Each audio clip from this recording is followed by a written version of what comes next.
नमस्कार दोस्तों, मेरा नाम है भालचंद्र।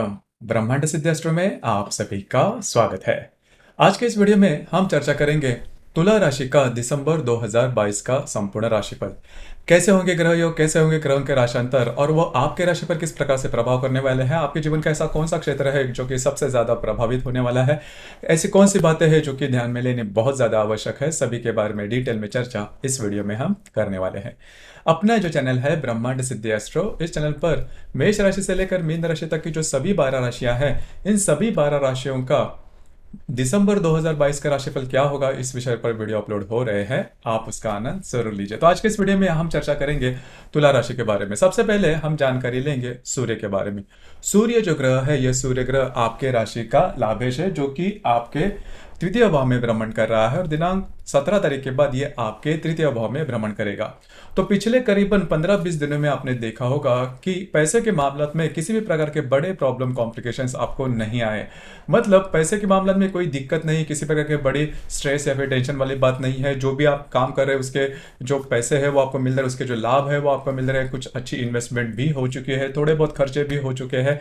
इस महीने के करीबन 17-18 तारीख तक का जो समय है उसमें भी यही जो सिचुएशन है वो आपकी बनी रहेगी। तो कुल मिला के देखा जाए तो रवि का जो भ्रमण है इस महीने के मध्य तक आपको पैसे के मामले में किसी प्रकार की बड़ी दिक्कत नहीं देगा। 18-20 तारीख के बाद का जो समय है उसमें ये जो रवि आपके तृतीय भाव में भ्रमण करेगा, तब आप अपने कार्य क्षेत्र के बारे में कई ज्यादा जो काम है वो करते हुए नजर आओगे। आप में जो एनर्जी लेवल है वो बहुत अच्छी देखी जाएगी। आपके मन में यदि आपका कार्य क्षेत्र के बारे में अगर कोई नया कोई चेंज करना है, नई अगर कोई कार्य क्षेत्र के बारे में नई योजना आपके अगर मन में कोई है, तो वो आप प्रत्यक्ष रूप में ला सकते हो। तो करीबन इस महीने के जो सेकेंड हाफ है, मतलब 17-18 तारीख के बाद का जो समय है, उसमें बहुत ज्यादा आप में एनर्जी लेवल देखी जाएगी। वैसे भी देखा जाए तो आपकी जो राशि है वो कूल एंड कलेक्ट है, बहुत सोच समझ कर आगे बढ़ती है और जो भी आप काम करोगे वो सही साबित होते हुए नजर आएंगे। लेकिन आपका जो एनर्जी लेवल है, जो कॉन्फिडेंस है, वो काफी अच्छा देखा जाएगा। इसके बाद हम चर्चा करेंगे मंगल ग्रह के बारे में। अब ये जो मंगल ग्रह है, ये मंगल ग्रह आपके राशि के लिए सबसे महत्वपूर्ण ग्रह है, जो कि आपके अष्टम भाव में भ्रमण कर रहा है, वक्री है। वो आपका द्वितीयेश भी है, धनेश भी है और आपका सप्तमेश भी है। तो पिछले करीबन 2-2.5 महीने से आपने देखा होगा कि आप में और आपके जो वैवाहिक जोड़ीदार है उनमें बातें बराबर नहीं हो रही है। छोटी मोटी बातों को लेकर तकरार होना और ये जो बातें हैं वो काफी एक्सट्रीम लेवल तक पहुंचना, इस प्रकार के काफी अनुभव आपने लिए होंगे। अब देखिए इस महीने भी करीबन इसी प्रकार की जो बातें हैं वो होती रहेगी। लेकिन यहाँ पर एक बात तो अच्छी है कि जो स्ट्रेस या फिर टेंशन आपने पिछले 2-3 महीने में देखा था उसमें कम मतलब बहुत कम आ सकता है जो स्ट्रेस है। लेकिन मैं ये नहीं कहूंगा कि पूरी तरह से नॉर्मल हो जाएगा। यदि आप दोनों में किसी वजह से पहले से ही प्रॉब्लम है तो ये जो बातें हैं वो थोड़ी बढ़ भी सकती है। तो स्ट्रेस, मुझे पता है कि स्ट्रेस लेवल काफी बड़ा है, लेकिन इस महीने में मतलब नवंबर की अगर आप तुलना करते हो तो इस महीने में जो स्ट्रेस है वो काफी महीने में कम होता हुआ नजर आएगा, लेकिन पूरी तरह से वो एलिमिनेट नहीं होगा। तो ये जो मंगल का भ्रमण है वो आपको स्ट्रेस लेवल दे सकता है आपके वैवाहिक जो तान तनाव है उसके मामले में, और उसका जो असर है वो आपके स्वास्थ्य पर भी आ सकता है। अब यहाँ पर और एक बात मैं कहना चाहूंगा, इजी मनी के पीछे बिल्कुल भी नहीं जाना, क्योंकि अगर जाते हो तो उसमें दिक्कतें आने की संभावना काफी ज्यादा बन रही है। इसके बाद हम चर्चा करेंगे बुध ग्रह के बारे में। अब ये जो बुध ग्रह है, ये बुध ग्रह आपका भाग्येश भी है और आपका व्ययेश भी है, जो कि आपके द्वितीय भाव में भ्रमण कर रहा है और दिनांक 4 तारीख के बाद ये आपके तृतीय भाव में भ्रमण करेगा और दिनांक 28 तारीख के बाद ये आपके चतुर्थ भाव में भ्रमण करेगा। तो ये जो बुध का भ्रमण है इसमें भी आपने देखा होगा कि पैसे के मामले में आपको किसी प्रकार की दिक्कतें नहीं आई थी।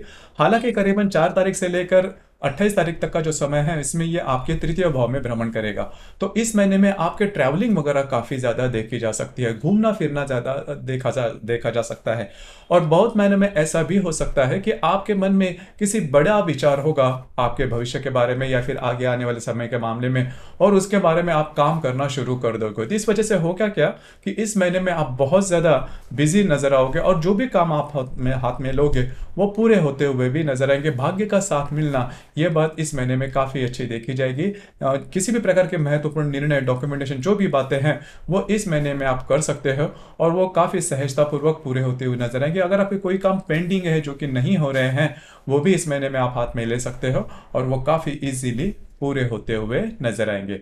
तो ये जो बुध का भ्रमण है वो आपके लिए शुभ फलदायी साबित होगा। थोड़ा सा हेक्टिक आज ये जो महीना होगा, मतलब आपको थोड़ा ट्रैवलिंग करनी पड़ सकती है, थोड़ी मेहनत करनी पड़ सकती है, लेकिन आपके काम पूरे होते हुए नजर आएंगे। इसके बाद हम चर्चा करेंगे गुरु ग्रह के बारे में।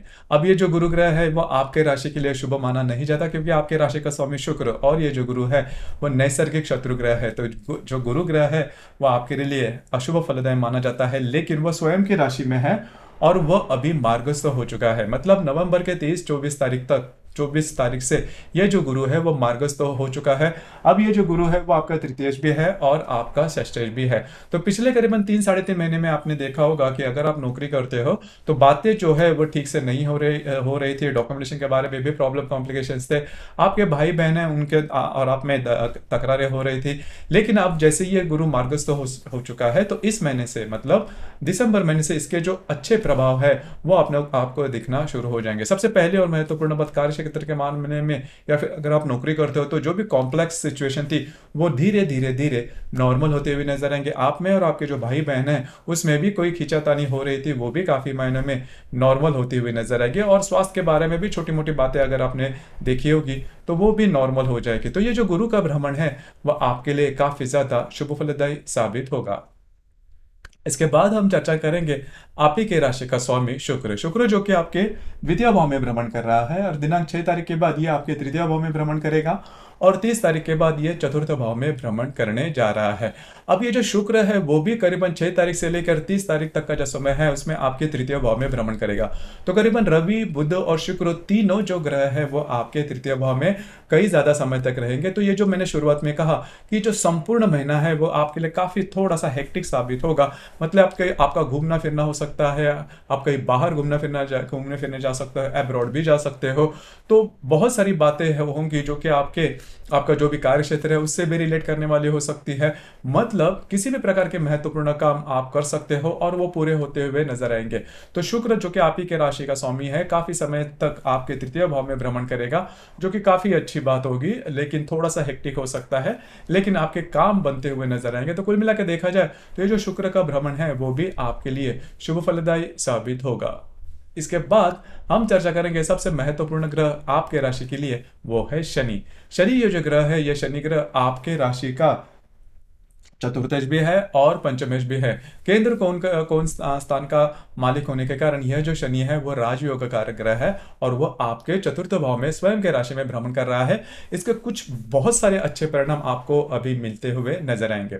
जैसे कि इसके बारे में थोड़ा बहुत तो आपने देखा होगा कि घर की जो बातें थे, घर में जो भी प्रॉब्लम कॉम्प्लिकेशंस थे, घर के रिलेटेड, फैमिली से रिलेटेड जो भी प्रॉब्लम थे वो काफी मायनों में अभी धीरे धीरे नॉर्मल हो रहे हैं। अब ये जो शनि है जो कि चतुर्थ भाव में मार्गस्थ है, जो कई प्रकार की जो बातें हैं वो आपके लिए काफी ज्यादा फेवरेबल हो सकती है। अगर आप कोई नया घर लेना चाहते हो, वास्तु लेना चाहते हो, घर में रिनोवेट करना चाहते हो, या फिर अपनी जो वास्तु है वो बेचना चाहते हो, इस प्रकार के जो काम है इसमें ये जो शनि है वो आपके लिए सफलता लाएगा। उसी प्रकार अगर आप किसी के रिलेशनशिप में हैं वहां पर भी जो समय है वो काफी अच्छे तरीके से कट सकता है। अगर आप शेयर मार्केट में ट्रेड करते हो तो कुछ अच्छे लाभ वगैरह भी मिल सकते हैं। तो किसी भी प्रकार के बड़े प्रॉब्लम नहीं आएगा। और जो गर्भ धारणा करने वाली महिला है, मतलब तो उनके लिए भी ये जो समय है वो काफी अच्छा और शुभ फलदायी साबित होगा। जो विद्यार्थी वर्ग है उनके लिए भी किसी प्रकार की दिक्कतें या प्रॉब्लम कॉम्प्लिकेशन नहीं आएंगे, क्योंकि मोटे तौर पर अगर देखा जाए तो ये जो शनि स्वयं के राशि में आपके चतुर्थ भाव में भ्रमण कर रहा है वो आपके लिए बहुत ही ज्यादा शुभ फलदायी साबित होगा। तो दोस्तों ये थे राशि ग्रहों के जो भ्रमण है राशियों में और ग्रहों के किस प्रकार के जो परिणाम आपके लिए मिलेंगे इसके बारे में चर्चा। अब हम चर्चा करेंगे कि डे टू डे लाइफ में जो ग्रह योगों के जो परिणाम है वो आपके लिए किस प्रकार से प्रभावशाली हो सकते हैं। तो सबसे पहले हम चर्चा करेंगे बुध और नेपच्यून का केंद्र योग होने जा रहा है। बुध जो कि आपके द्वितीय भाव में है, उसके साथ नेपच्यून जो आपके पंचम भाव में है वो केंद्र योग करने जा रहा है। तो यहाँ पर 2-3 बातें हैं, इसके ऊपर थोड़ा सा आपको ध्यान देना होगा। अगर आपको पैसे के मामले में किसी भी प्रकार के कोई महत्वपूर्ण बात करने हैं या फिर डॉक्यूमेंटेशन के बारे में कोई बात करनी है, उसके बारे में थोड़ा सा ध्यान दीजिए। थोड़ा सा आप चीटिंग आपके साथ हो सकती है। 1 तारीख के दरमियान इस प्रकार की जो बातें हैं वो हो सकती है। लेकिन इससे भी ज्यादा महत्वपूर्ण जो ग्रह योग है वो शुक्र और वक्री मंगल का प्रतियोग। तो मंगल जो कि आपके अष्टम भाव में है, उसके साथ आपके द्वितीय भाव का जो शुक्र है वो प्रतियोग करने जा रहा है 1 तारीख को। तो यहाँ पर आपके जो वैवाहिक जोड़ीदार है उनके साथ किसी बातों को लेकर काफ़ी ज़्यादा प्रॉब्लम कॉम्प्लिकेशन हो सकते हैं, बहस ज़्यादा हो सकती है, तनाव काफ़ी हो सकता है। उसी प्रकार पैसे के मामला में भी कोई ऐसी ट्रांजैक्शन हो सकती है जिसकी वजह से आपके काफ़ी ज़्यादा स्ट्रेस वगैरह आ सकता है। तो इन चीज़ों पर थोड़ा सा ध्यान देना ज़्यादा आवश्यक होगा, क्योंकि इसका जो स्ट्रेस है वो काफ़ी समय तक बना रहेगा, क्योंकि जो मंगल आपके अष्टम भाव में वक्री है वो आपको स्वास्थ्य के बारे में मेंटल या फिर फिजिकल स्ट्रेस देता रहेगा। तो ध्यान रखिए, ये बातें जान लेना आवश्यक है। उसी प्रकार दिनांक 2 तारीख को शुक्र और शनि का लाभ योग भी होने जा रहा है। शुक्र जो कि आपके द्वितीय भाव में भ्रमण करेगा, उसके साथ आपके चतुर्थ भाव का जो शनि है वो लाभ योग करने जा रहा है। तो घर के जो लोग हैं उनके साथ आपकी जो इंटरेक्शन होगी वो काफ़ी अच्छी देखी जाएगी। उनके लिए उनकी कोई चाहते रहेंगे, उनके कोई एक्सपेक्टेशन रहेंगे, वो आपको पूरी करने पड़ सकती है। तो कुल मिला के देखा जाए तो ये शुक्र शनि का लाभ योग है वो आपके लिए शुभ फलदायी साबित होगा। उसी प्रकार दिनांक 4 तारीख को शुक्र और नेपच्यून का केंद्र योग भी होने जा रहा है। शुक्र जो कि आपके द्वितीय भाव में भ्रमण कर रहा है, नेपच्यून जो कि आपके पंचम भाव में भ्रमण कर रहा है, दोनों का केंद्र योग होने जा रहा है। स्वास्थ्य के बारे में थोड़ा सा ध्यान दीजिए। उसी प्रकार आप में और आपके जो रिलेशनशिप में व्यक्ति है उनके साथ भी छोटी मोटी बातों को लेकर तकरार हो सकती है, मिसअंडरस्टैंडिंग थोड़ी होने की संभावना काफी बन रही है। बस इसी के ऊपर थोड़ा सा ध्यान देना आवश्यक है। उसी प्रकार रवि और मंगल का प्रतियोग होने जा रहा है। रवि जो कि आपके लाभ भाव में है, द्वितीय भाव में है, धन भाव में, और जो मंगल वक्री आपके अष्टम भाव में है, दोनों का प्रतियोग होने जा रहा है। अब ये जो प्रतियोग है सबसे ज्यादा महत्वपूर्ण साबित होगा। पहले तो सबसे इंपॉर्टेंट बात, पैसे को लेकर किसी भी प्रकार का ट्रांजैक्शन नहीं करना, चाहे वो खर्चे हो या फिर किसी प्रकार की आपको इन्वेस्टमेंट करनी है, बिल्कुल भी नहीं करना। ये जो ग्रह योग है वो दिनांक 8 तारीख को होने जा रहा है। आपको थोड़ा सा चौकन्ना रहना होगा, क्योंकि इसकी वजह से काफी ज्यादा स्ट्रेस वगैरह आ सकता है, या फिर आपके खर्चे, अनवांटेड खर्चे ज्यादा हो सकते हैं। उसी प्रकार दिनांक 12 तारीख को रवि और शनि का लाभ योग होने जा रहा है। रवि जो कि आपके द्वितीय भाव में, उसके साथ आपके चतुर्थ भाव का जो शनि है वो लाभ योग करने जा रहा है। तो यहाँ पर अगर आप शेयर मार्केट में ट्रेड करते हो तो कुछ अच्छे लाभ वगैरह मिल सकते हैं। घर में ऐसी कोई वस्तु आ सकती है लेविश लाइफस्टाइल्स के रिलेटेड, तो उससे उस प्रकार की जो बातें, मतलब बेटर हैपनिंग आपके लिए हो सकती है, जो कि आपके फैमिली से रिलेट करने वाली ज़्यादा हो सकती है। उसी प्रकार दिनांक 14 तारीख को रवि और नेपच्यून का केंद्र योग भी होने जा रहा है। रवि जो कि आपके द्वितीय भाव में है, उसके साथ आपके पंचम भाव का जो नेपच्यून है वो केंद्र योग करने जा रहा है। तो आपके जो मित्र परिवार है उनके साथ पैसे के मामला को लेकर थोड़े बहुत मिसअंडरस्टैंडिंग वगैरह हो सकती है। आपको इसके ऊपर थोड़ा सा ध्यान दीजिए। पैसे के जो भी खर्चे रहेंगे या फिर इन्वेस्टमेंट रहेंगे उस पर थोड़ी सी नज़र रखना आवश्यक होगा। उसी प्रकार दिनांक 17 तारीख को बुध और हर्षल का त्रिकोण योग भी होने जा रहा है। बुध जो कि आपके तृतीय भाव में भ्रमण करेगा, उसके साथ आपके सप्तम भाव का जो हर्षल है वो त्रिकोण योग करने जा रहा है। अब ये जो ग्रह योग है दिनांक 17 तारीख को होने वाला आपके लिए बहुत ही ज्यादा शुभ फलदायी साबित होगा। इसमें आपको इस प्रकार की कोई अपॉर्चुनिटी आ सकती है जिसकी वजह से आपकी जीवन की पूरी दिशा ही बदल जाए, और वो अपॉर्चुनिटी रहेगी वो काफी ज्यादा शुभ फलदायी साबित होगी। इस दरमियान जो भी आप काम करोगे उसमें सफलता मिलेगी, भाग्य का साथ काफी अच्छे तरीके से मिल सकता है, और ऐसी कोई बात हो सकती है जिसके बारे में आपने सोचा भी नहीं था। अनएक्सपेक्टेडली बेटर हैपनिंग आपके लिए आ सकती है। ऐसी कोई खबर आ सकती है जो कि आपके लिए काफी महत्वपूर्ण और शुभ फलदायी साबित होगी। तो ये जो बुध और हर्षल का त्रिकोण योग है दिनांक 17 तारीख को होने वाला, वो आपके लिए बहुत ही ज्यादा शुभ फलदायी साबित होगा। उसी प्रकार दिनांक 22 तारीख को शुक्र और हर्षल का त्रिकोण योग भी होने जा रहा है। शुक्र जो कि आपके तृतीय भाव में भ्रमण करेगा, उसके साथ आपके सप्तम भाव का जो हर्षल है वो त्रिकोण योग करने जा रहा है। दिनांक 22 तारीख को ये जो ग्रह योग है वो होने जा रहा है। तो आप में और आपके वैवाहिक जोड़ीदार है उनमें जो इंटरेक्शन है वो बहुत अच्छी देखी जाएगी। उनके साथ कहीं बाहर घूमना फिरना हो सकता है, कुछ अच्छा टाइम आप उनके साथ स्पेंड कर सकते हो। आप दोनों की जो इंटरेक्शन है, हार्मनी है, वो काफ़ी अच्छी देखी जा सकती है। घूमना फिरना बेसिकली ज़्यादा हो सकता है। उसी प्रकार दिनांक 24 तारीख को बुध और नेपच्यून का लाभ योग भी होने जा रहा है। बुध जो कि आपके तृतीय भाव में, उसके साथ आपके पंचम भाव का जो नेपच्यून है वो लाभ योग करने जा रहा है। तो सबसे महत्वपूर्ण बात, इस दरमियान कहीं आप ट्रैवलिंग करते हो, किसी प्रकार के महत्वपूर्ण काम करते हो, डॉक्यूमेंटेशन के बारे में, या फिर किसी को कोई कमिटमेंट प्रोमिसेस, किसी भी प्रकार के काम करते हो तो उसमें सफलता मिलने की संभावना इस दरमियान काफी ज्यादा बनती है। तो बुध नेपच्यून का जो लाभ योग है वो आपके लिए शुभ फलदायी साबित होगा। उसी प्रकार दिनांक 29 तारीख को बुध और शुक्र की युति भी होने जा रही है। अब ये जो युति है आपके तृतीय भाव में बहुत ही ज़्यादा महत्वपूर्ण है। इस दरमियान आपके ट्रैवलिंग काफ़ी ज़्यादा हो सकती है, डॉक्यूमेंटेशन के बातें जो काम नहीं हो रहे थे, जिसके बारे में काफ़ी ज़्यादा प्रलंबित काम थे, जिसमें स्ट्रेस, टेंशन या फिर प्रॉब्लम, कॉम्प्लिकेशन ज़्यादा, इस प्रकार के काम आपके बनते हुए नजर आएंगे। तो ग्रहों का जो साथ है वो इस दरमियान आपको काफ़ी अच्छा मिल सकता है। दिनांक 29 तारीख को बुध और शुक्र की युति होने जा रही है। आपका अब्रॉड जाना है, घूमना फिरना, सभी प्रकार की जो बातें हैं वो काफ़ी मायनों में हो सकती है, अच्छी हो सकती है, जो कि आपके लिए काफ़ी ज़्यादा शुभ फलदायी साबित होगी। उसी प्रकार इस महीने की जो पूर्णिमा है वो 8 तारीख को है और जो अमावस्या है वो 23 तारीख को है धनु राशि में आपके तृतीय भाव में। तो यहाँ पर पूर्णिमा और अमावस्या के दरमियान किसी भी प्रकार के महत्वपूर्ण निर्णय बिल्कुल भी नहीं लेना, क्योंकि सूर्य और चंद्रमा का जो आकर्षण होता है पृथ्वी के प्रति वो ज़्यादा पाया जाता है। इस वजह से स्ट्रेस, टेंशन, ये जो बातें हैं वो थोड़ी ज़्यादा रहती हैं, हम बहुत ज़्यादा इमोशनल हो जाते हैं और इमोशन के चलते हम जो निर्णय लेते हैं वो भी सही साबित नहीं होते। तो इस वजह से थोड़ा आपको इस विषय पर ध्यान देना होगा। मतलब पूर्णिमा और अमावस्या के दिन किसी भी प्रकार के महत्वपूर्ण निर्णय बिल्कुल भी नहीं लेना।